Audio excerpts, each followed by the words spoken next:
हे आमच्या जुन्या घरातील पावसाच्या पाण्यावरचे एक पपईचे झाड आहे आणि मी पहिल्यांदा पाहतो आहे की खाली फरशी आहे, त्याच्या खाली फरशीतनं खाली पायरीतनं गेला असल्यामुळे आणि त्याला फळ लागलेलं आहे. परंतु अशीच बिया पडून माझ्या आंब्याच्या प्लॉटमध्ये सुद्धा पपईची झाडं काही आली होती, परंतु त्याला फळ मात्र लागलेलं नाही. वाढली बऱ्यापैकी, परंतु वाढ झाली, त्याला फळ लागलेलं नाही. आता असं का झालं तर शेतात होते काय की एकतर पूर्वी टाकलेली खतं असतील किंवा आपण जे काही जमिनीवर चाऱ्या पाडतो, बाकीचे जे काही कामकाज करतो, त्याच्यामुळं वॉटर सोल्युबल असे जे काही क्षार असतात पाण्यात विरघळणारे ते त्या वनस्पतीला मिळतात, त्यामुळं त्याच्या पाण्याची गरजही वाढते. आता इथं मात्र ह्याला फक्त पावसाचं पाणी मिळालेलं आहे, त्यामुळं पावसाचं जर मी माझा म्हणजे प्रत्येक वेळेस मी हेच सांगायचा प्रयत्न करतो आहे की असे क्षारमुक्त पाणी मिळालं का वनस्पतीची पाण्याची गरज ही अत्यंत लिमिटेड होते आणि त्यावेळेस मग ते अशी काहीतरी चमत्कार करू शकतं. कारण निसर्गाची यंत्रणा काय आहे की असे जे काही पाण्यात विद्राव्य अवस्थेतील जे काही क्षार असतात ते निसर्ग प्रत्येक वर्षीच्या पावसाळ्यात धुवून तो ग्राउंड वॉटरमध्ये किंवा समुद्रात नेऊन टाकायचा प्रयत्न करत असतो. आपण मात्र केलेल्या सिंचनामुळं, दिलेल्या खतामुळं, या सगळ्यामुळं तिथं अशा पद्धतीचं वॉटर सोल्युबल क्षार उपलब्ध होत असतात आणि त्यामुळं मग तिथं ती फक्त पावसाच्या पाण्यावर जसे काही रिझल्ट येतात तसं येत नाही. आता इकडच्या भिंतीत पाहू आपण. इकडं ते जे भिंतीतनं उगवलेलं आहे पिंपळाचं, हे सुद्धा 2 वर्षाचा असेल. याला सुद्धा फक्त आणि फक्त पावसाचे पाणी मिळालेले आहे. इथं तर बाकीच्या न्यूट्रिशनचा काही विषयच नाही आहे. त्यामुळं मग आता जे काही मायक्रोबायोलॉजीमध्ये काम करणारे जे काही सायंटिस्ट आहेत ते सांगत आहेत की आयन्सच्या मार्फत, विद्राव्य अवस्थेतील आयन्सच्या मार्फत वनस्पतीने अन्न घटक घेणे हे अपवाद आहे. खरं तर आपण जसं अन्न खातो तसंच वनस्पती देखील अन्नच खातात. मग त्यामुळं अशा आता इथं ज्या हे पिंपळाला देखील किंवा ह्या पपईला देखील तर याला जे काही अन्न लागलं ते अन्न संपूर्णपणे ह्या मायक्रोबायोलॉजीनं त्या पिकाला त्याच्या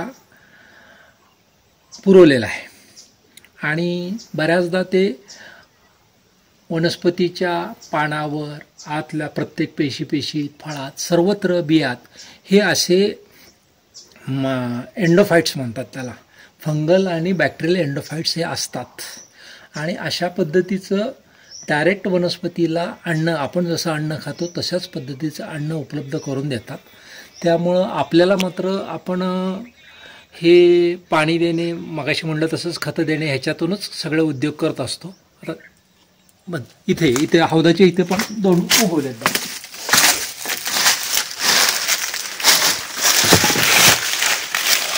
आता हे एक उंबराचं झाड आहे. हेही बहुतेक नाही कशाचं आहे मला सांगता येणार नाही. आता इथं हे पिंपळ आहे आणि इथं कडुलिंब आहे. आता हे पूर्ण भिंतीवरच इथं कॉन्क्रीट प्लास्टर केलेलं आहे, भिंत आहे आणि मग ह्याला हे सगळं म्हणजे हे सगळे काय आहे की ह्यातून आपल्याला ह्या वनस्पती सृष्टीची किंवा निसर्गाची काय क्षमता आहेत.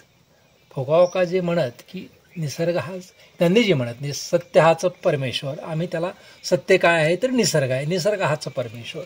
आणि फोकावका म्हणत की नैसर्गिक शेती म्हणजे परमेश्वर प्राप्तीचा सर्वात जवळचा मार्ग. त्यामुळं हे असं, ह्याचा उपयोग आपल्याला काय करायचा आहे तर आपल्याला शेतात जे काही कामकाज आपण सातत्यानं करतोय, सातत्यानं खर्च वाढवतोय आणि त्याच्यामुळे जे काही प्रॉब्लेम्स उभा राहत आहेत तर आपल्याला हळूहळू हे अशा अवस्थेकडे जायचं आहे की जिथं आपल्याला ह्याचा वापर करत की ह्या ज्ञानाचा वापर करत की आपल्याला स्वयंपूर्ण स्वयंपोषी स्वयंविकासी शेती पद्धती आपल्याला डेव्हलप करता आली पाहिजे.